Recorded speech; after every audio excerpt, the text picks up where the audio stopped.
Hello everyone, এসে পড়েছি আরেকটা নতুন ভিডিও নিয়ে। আজ বানিয়েছি ফিশ র্যাভিওলি, কারণ বাড়িতে আজকে অনেক গেস্ট আছে, যেমন আমার বোনের হাজব্যান্ডরাও আসছে, তাই ওদের জন্য আজকে ব্রেকফাস্টে বানাবো ফিশ র্যাভিওলি। চাইলে ডিম বা চিকেন দিয়েও এই আইটেমটা করা যায়, তবে আমি যেহেতু ফ্রিজে মাছ রয়েছে তো ভাবলাম মাছ দিয়েই করি, কারণ এটা সবাই খাবে, তবে আমার মা খাবে না। মার জন্য একটু এগ ভুর্জির মতো করে সেটা দিয়ে র্যাভিওলি করব। এদিকে যা যা লাগছে ভেজিটেবলসের জন্য সেগুলো নিয়ে নিয়েছি। এইগুলোকে এবার ভালো করে কেটে ধুয়ে চপ করে নিতে হবে। তা চপিং করার জন্য অনেকটা সরু করতে হয় তো সবজিগুলো, তার জন্য হাতে কাটা সম্ভব না। আর যতটা ছোট হবে সেগুলো মিহি কাটা হবে, সেগুলো র্যাভিওলি পাস্তার ভেতরে ঢোকাতে স্টাফিং করতে ইজি হয়। এদিকে চপার দিয়ে সবজি চপ করতে করতে আমার হাত ব্যথা হয়ে গেছিলো, তো মা পাপা থাকলে যে সুবিধাগুলো পাপা করে দিচ্ছিল সবজিগুলোকে চপ। আর এইদিকে মাকে দিয়ে দিয়েছিলাম আটাটা একটু আমাকে মেখে দিয়েছে। এটা না ময়দা দিয়ে করলে অনেকটাই টেস্টি হয়, কারণ সেই যে আটার একটা স্মেল বা যেটা গন্ধ থাকে সেই জিনিসটা ময়দায় আসে না। তবে আমি আটা দিয়ে করেছি, এত ময়দাটা খাওয়া উচিত না। আর পাপার যেহেতু ডায়াবেটিসের পেশেন্ট, তাই পাপাকে এই ময়দার ব্যাপারটা না দিলেই ভালো হয়। তো এইদিকে আমি আটা মেখে নিয়েছি, আপনারা চাইলে 50% আটা 50% ময়দাও নিতে পারেন, তবে আমি এদিকে আটা দিয়েই করলাম। তা আপনাদের কেমন লেগেছে দেখে ভিডিওটা অবশ্যই কমেন্ট করবেন। এই খাওয়াগুলো না উইন্টারে বানালেই ভালো লাগে, কারণ বিভিন্ন কালারের সবজি পাওয়া যায়, আর এখন তো সবজি খুব বাজারে অ্যাভেলেবেল, তার জন্য এগুলো দিয়ে বানাতে না খুব ভালো লাগে। আর এগুলো খুব বেশি সময় লাগেও না, বাড়িতে লোক থাকলে বানাতে খুবই মজা। তবে আজকে ফার্স্টে মার জন্য একটু ডিম দিয়ে তুলে রেখেছি, কারণ মা আবার শোল মাছ খায় না, তার জন্য আমি এটা ডিম দিয়ে করে তুলে আগে মারটা ভালো করে, যেটা পাস্তা আমরা বয়েল করি বাড়িতে বানানো, সেইভাবে বয়েল টয়েল করে রেখে দেব। মাঠটা টোটালি সেপারেটই বানাতে হবে, এটাতে দেওয়া যাবে না, মা এই মাছের ছোঁয়াটাও খাবে না। মার স্টাফিংটা বানিয়ে তারপর করব আমাদের মাছেরটা। তবে মাছটাকে আগে বয়েল করে রেখেছি, তারপর সবজিটাকে চপ করে তারপর ফিশটাকে দিয়ে দেব।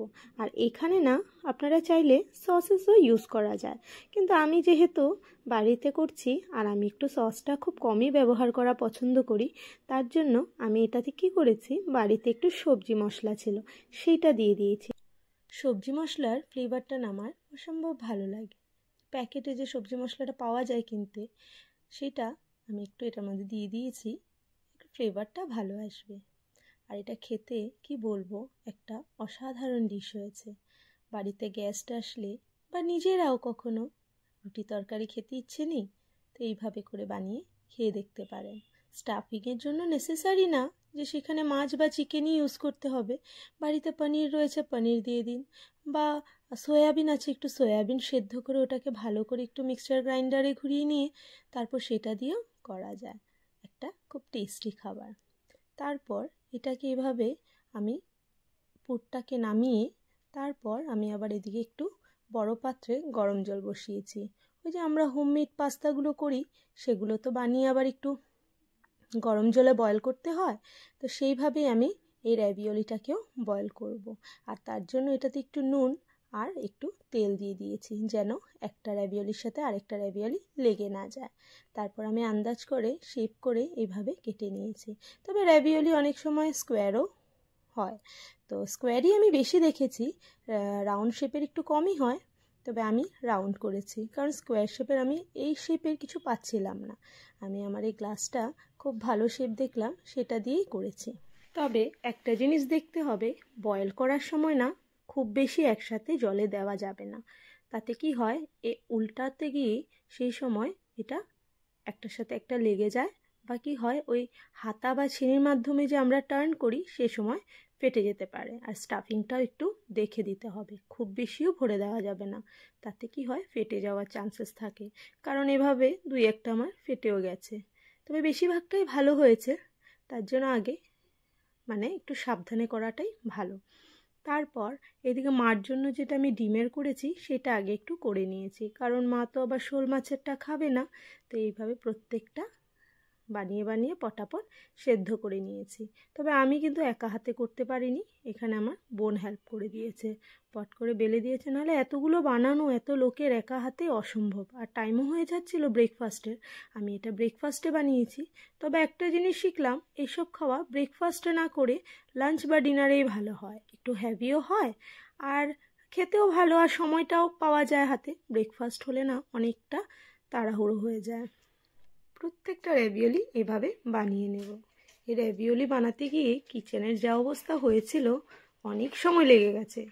দেখেছেন 2-1টা ফেটেও গেছে এখানে। এটা তৈরি করতে করতে বোনরাও চলে এসেছে। আর এদিকে আমি কয়েকটা আগে বানিয়ে নিয়েছি, কারণ আমার হাজব্যান্ড চলে যাবে অফিসে। আর একসাথে করাও যায় না, একসাথে এতগুলো করতে গেলে ভেঙে যাবে, তা অল্প অল্প করেই কয়েকবারই করতে হয়। তো আগে আমি আমার হাজব্যান্ডেরটা বানিয়ে হোয়াইট সসেরটা দিয়ে দিয়েছি। তবে আরেকটা জিনিস, যেটা আমরা নুডলস বানাই সয়া সস টমেটো সস দিয়ে, সেভাবেও কিন্তু বানানো যায়। আমি আমার মারটা সেভাবে বানিয়ে দিয়েছি। মা একটু হোয়াইট সস ফ্লেভারটা কম পছন্দ করে, তাই মাকে দিয়েছি সেই নুডলসের মতো করে বানিয়ে। তো দুটোই খেতে ভালো হয়েছে। আপনারা হয়তো ভাবতে পারেন এই হোয়াইট সসে আমি পেঁয়াজ দিলাম কেন, আমার এটা খুব ভালো লাগে। আপনারা একবার খেয়ে দেখবেন তো ভালো লাগে কি না। খুবই ভালো লাগে জিনিসটা, একটা গার্লিক ফ্লেভার থাকে, সাথে আবার কিছু পেঁয়াজেরও চাংস মুখে আসে, খেতে ভালো লাগে। তো এইভাবে করে বানিয়ে আমি খেয়েছি আমরা সেদিন। সত্যি টেস্টি একটা আইটেম, আর আপনারাও করে খেয়ে দেখেন। যদি আপনাদের ভালো লেগে থাকে তাহলে সেটা কিন্তু অবশ্যই কমেন্ট করতে ভুলবেন না। এই শীতটা চলে যাচ্ছে মানে আবার অনেক খাওয়ার জন্য 1 বছর অপেক্ষা করতে হবে, কারণ এইভাবে খাওয়াগুলো বানালে খুব ভালো লাগে। গ্রীষ্মে তো যে সবজিগুলো পাওয়া যায়, সেই সবজিগুলো দিয়ে এগুলো জিনিস এত একটা ভালো লাগে না, তখন এর খাবার প্যাটার্নটা আবার একটু অন্যরকম। তবে হলেও উইন্টারে একটু ভ্যারাইটি বেশি, আর কালারফুলও হয় অনেকটা। এই ধরনের খাবারগুলো বানাতে না খুব বেশি তেল মশলা বা খুব বেশি জিনিসের দরকার নেই, যেইটুকুই লাগে একটু বাস ওই কেটে কুটে নিতে হয় তাই। তবে আজকাল তো এই চপার টপার হওয়াতে অনেকটাই সহজ হয়ে গেছে কাজ, চটপট করে হয়ে যায়। কিন্তু একা হাতে করতে গেলে একটু সময় লেগে যায়, সাথে যদি কেউ থাকে সেটা করতেও সুবিধা আবার খেতেও সুবিধা। তবে চলুন আজকের ভিডিওটা আমি এখানেই শেষ করব, আর আশা করব যাদের পছন্দ হয় ভিডিওগুলো চ্যানেলটাকে যেন সাবস্ক্রাইব করে দেয়, যেন আমার চ্যানেলটা গ্রো করতে অনেক সাহায্য হয়। তবে আজকের ভিডিও এই পর্যন্তই, আসছি আবার নেক্সট ভিডিও নিয়ে। Till then tata.